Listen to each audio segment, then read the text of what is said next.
Hello everyone, I'm Christopher Samuel.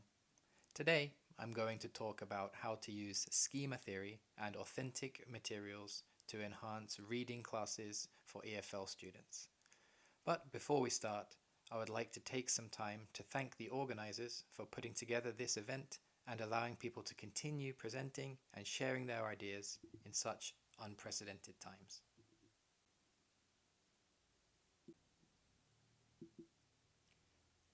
Today's presentation.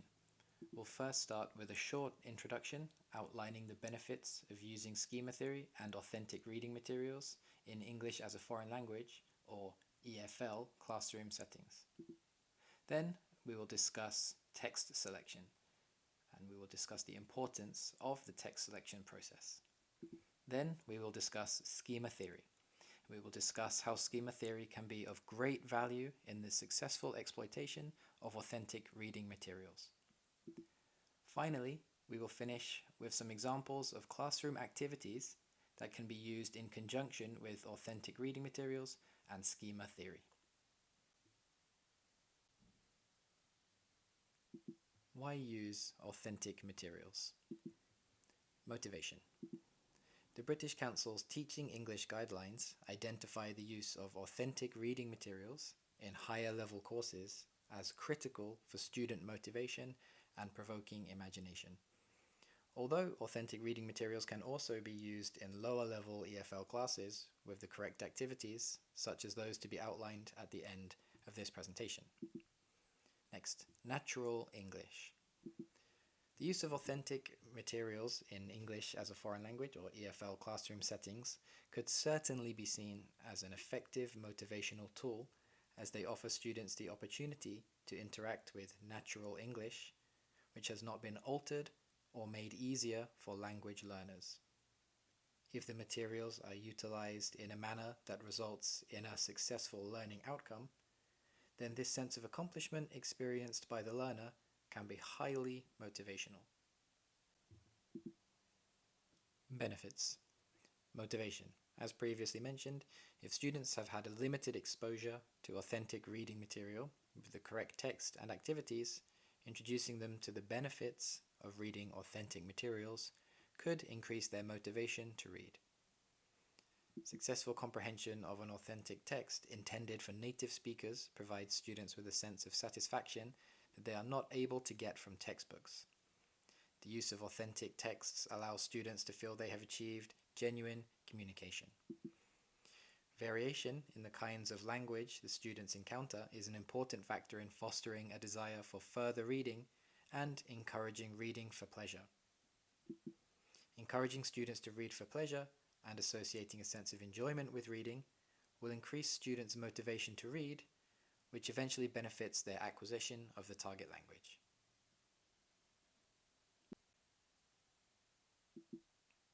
Potential difficulties when using authentic reading materials. Perceived difficulties often lead to authentic materials being overlooked and underutilized in EFL classrooms. Specifically, they are often considered to be overly long, too dense, or too complicated for lower level students.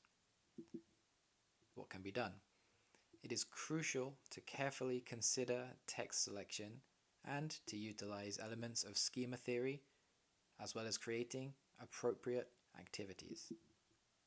In this way, authentic materials can be beneficial for both students and teachers. With that in mind, we will now move on to discuss text selection and how to choose an appropriate text for use in your class.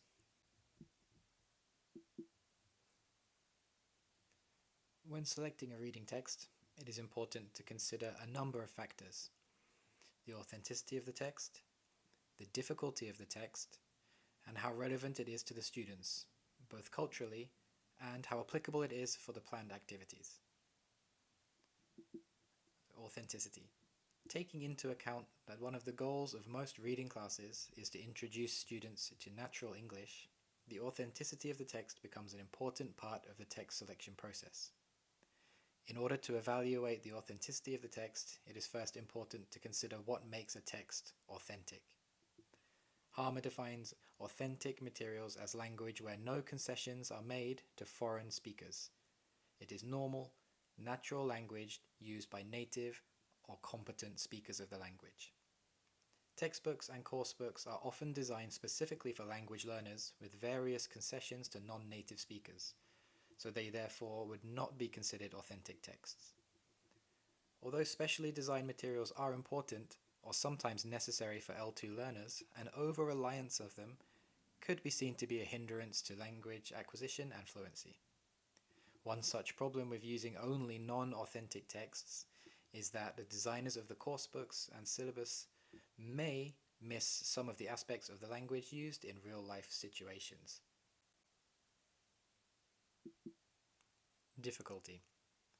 Teachers are often hesitant to make use of authentic materials in class due to their perceived difficulty when compared with the textbooks, which are usually required as any part of a school's EFL curriculum. Cook recognizes the fact that just because the language is authentic does not in itself make it more difficult than specially written language. He goes on to say that difficulty depends partly on the amount of material that is used. This once again reaffirms the importance of careful text selection when opting to use authentic materials. Cultural relevance. It is important for students to be familiar with text during the text selection process. Text should be selected with reader interest in mind. Topics that are likely to be at least partially familiar to students, but with enough extra information to invite curiosity and increase knowledge. This familiarity with the subject matter will also aid the students with the activities, as they will be able to use their pre-existing knowledge, or schema, to help with their comprehension of the text. Lesson activities. When designing lesson activities, it is important to link reading to other language skills and to think of how reading can be used and integrated with the other 4 language skills. Next, we will discuss schema theory and how this can be used in conjunction with text selection process in your EFL classrooms. Schema theory. What is schema theory? Bartlett first used the term schema theory to explain how the knowledge that we have about the world is organized into interrelated patterns based on our previous knowledge and experience. This knowledge and experience is of great importance when it comes to teaching reading. Even if the students can read the words, with no frame of reference or understanding of the topic being discussed, they will merely be decoding symbols. Therefore, in order to fully understand a text, we need to have knowledge of not only the words, but also the subject matter. These 2 elements interacting with each other allows us to access the meaning of a text. These 2 elements interacting as we read a text are known as top-down processing and bottom-up processing. Top-down processing involves applying our own background knowledge and experiences to the text. Bottom-up processing refers to the decoding and understanding of each individual letter to ascertain their meaning. It is through these processes that we can see that schema theory can be very important in the successful exploitation of authentic reading materials. Top-down and bottom-up processing interact with each other in order to achieve the comprehension of a text as a whole, suggesting that you cannot completely understand a text unless you understand both the language being used and the topics being discussed. This is an important consideration to make when selecting text to use with L2 learners, as it reinforces the idea that the text must be relevant to the readers in order for it to successfully aid in language acquisition. Background knowledge of a subject brings with it certain expectations and ideas, and according to the proponents of schema theory, These schemata also allow us to predict what may happen throughout the text. This is important to note when creating pre-reading activities, as thoughtful exploitation of these schemata can lead to a more successful reading experience. Weaver even goes so far as to posit that if children encounter natural written language that is relatable to their own experiences and knowledge, they will learn without direct instruction of the grammar or vocabulary being used in the text.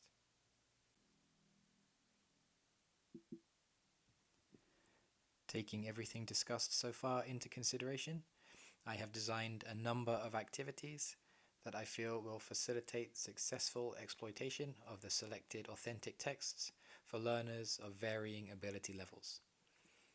I have used this article and these activities with students of varying levels from intermediate to slightly more advanced in high school and university settings, and they worked well in every situation, so hopefully they will be of use to you too. All of the factors listed in the text selection process were considered when deciding on the text that would be used for the original paper that this presentation is based on. I selected a short article by Rogers from a Japanese website called Sora News 24, a website that reports Japanese news stories and articles in English. The article's title is VR and GPS Combine for a new Japanese castle and historical landmark sightseeing app. I felt this article would be appropriate as it is a good example of an authentic text. It contains colloquial, natural English that students are not likely to have encountered before in their textbooks. The article is short so as not to overwhelm the students. The article is also relevant to the students as it contains information pertaining to virtual reality, smartphone apps, and their use with relation to Japanese historical sites.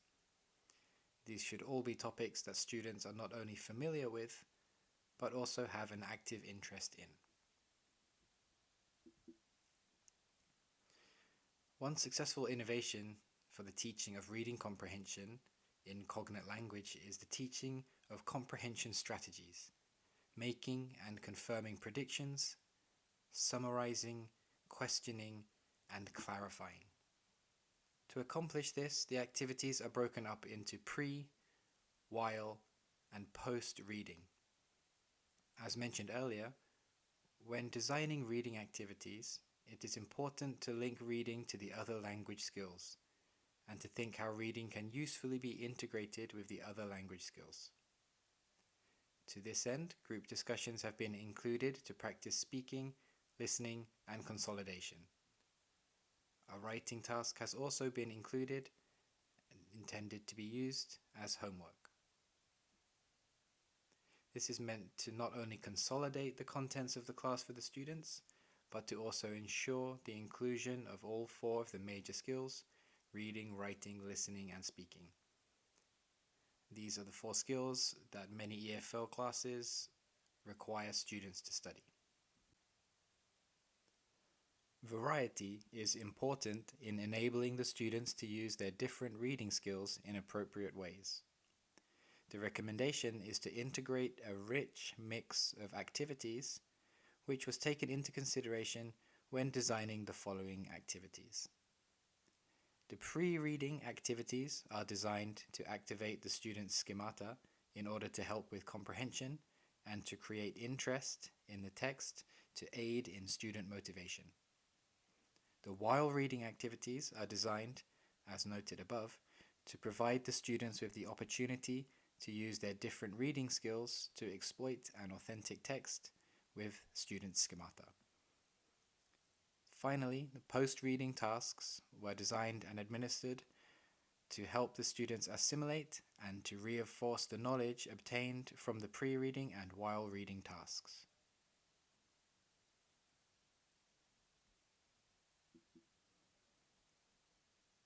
We will now discuss some ideas for pre-reading tasks. The teacher will join the students in a class discussion about smartphones. The teacher will attempt to elicit as much information as possible from the students before showing them the text to be studied. Questions can include, do you own a smartphone? How long do you use it every day? What is your favorite app? And what do you like about this app? Next, put the students into groups and give them the text. Tell them to look at the title and discuss the following topics, first with their groups and then as a class. What do you think the app does? How do you think it works? This can create interest in the text and give the students a chance to predict what may happen throughout the text. While reading. The first activity is designed for students to practice skimming, or reading for gist. They must read the article once and underline any words they do not understand. At this stage, they are not to look up the meaning of unknown words or expressions. The purpose of this first reading is to simply understand the general idea of the text. When they have finished reading once, they should discuss with their partners if their predictions about the article were correct or not.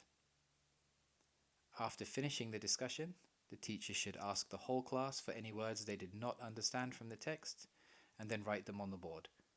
While writing down unknown words on the board, the teacher should try to elicit any answers from the students, asking if anyone can explain what the words mean as a form of peer review where students teach each other. If any words remain unexplained that are important for the text, the teacher should explain them before moving on.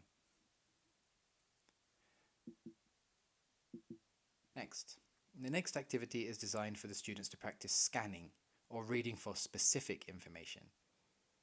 The students will have to read a series of sentences to discern which sentences are correct and which are incorrect. The teacher should make 3 options to choose from with at least 4 sentences in each option. 2 sentences should be correct, and the other 2 sentences should contain small mistakes, either in spelling or content. The teacher can also change the wording of the sentences if they want to increase the difficulty of the activity. On the other hand, to make the activity easier, the mistakes can be more obvious.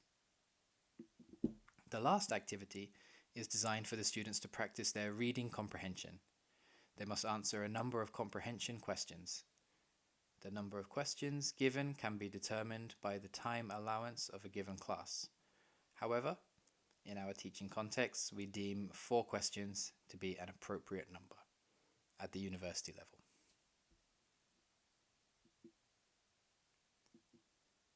Finally, post-reading. At the end of the class, the teacher should once again put the students into groups in order to discuss the text.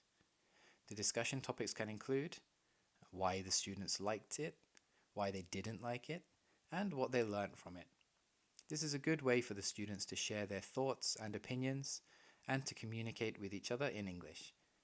It also provides the teacher with a good opportunity to walk between the groups, listening to the discussions in order to understand to what extent the students have engaged with the text or any difficulties they may have had with the text. Finally, for homework, the students should write about what they discussed with their groups, referencing specific parts of the text where applicable.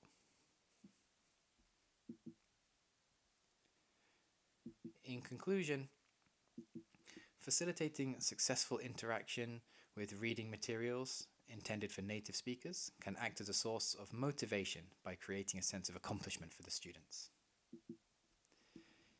Teaching students that successful learning can take place through the correct exploitation of authentic materials has the potential to inspire students to seek out more authentic material, thus expanding their potential interactions with English and creating a deeper connection with the language. Schema theory is very important in this, as noted throughout the presentation. The activities listed in this report are designed to be as comprehensive as possible without being too difficult, thereby allowing the activities to be adapted for use with students of varying ability levels. And of course, the contents of the activities can be changed where applicable. They are just intended to be used as a general guideline for pre, while, and post-reading activities. The tasks described in this presentation have been successfully integrated into an L2 curriculum at the high school and university level. Thank you for listening. The following slides will show an example of the article, a few example questions, and a list of all of the research referenced throughout this presentation. Thank you very much for listening, and here is the last part of the presentation.